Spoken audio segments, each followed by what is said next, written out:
कांचन पडली शिंबोरा डॅममध्ये.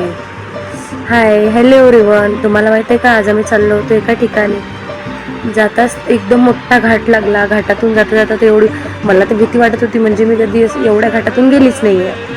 आणि त्यातल्या त्यात आकाश गाडी असा चालवत होता की विचारू नका. आमची इतकी फाटत होती ते की खूप. फायनली घाट पार केला आणि नंतर आम्ही येणाऱ्याचं दर्शन घेतलं. त्यानंतर येणाऱ्यात इतकं सुंदर जेवण होतं की कांचन म्हणे की अगोदर आपण वहिनी जेवणच करून घेऊ. मग आम्ही जेवण वगैरे करून तिथून निघालो. कुठे तिकडून म्हणजे आम्ही ज्या साईडला गेलो त्या साईडनी नाही आलो, आम्हाला डॅमवर जायचं होतं. मग आम्ही डॅमवरून आलो फिरून. डॅमवर जाता जाता गेट तर काही खुल्लेच नव्हते. मग तिथं आम्ही असंच म्हणजे थोडा वेळ टाईमपास केला थांबून. आणि त्यातल्या त्यात आफत इतकी आणली होती भैताळणी की काय सांगावं. तिथं होते छान पहिले म्हणजे बोरं वगैरे खायचे होते मला. ते दुकानातले मी त्या आजीबाईच्या छान बोरं वगैरे खाल्ले.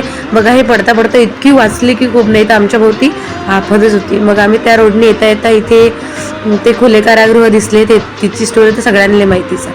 मग काय आम्ही निघून आलो. मग घरी आलो. असं आता माझा आजचा दिवस. भेटूया नेक्स्ट ब्लॉगमध्ये. Bye bye.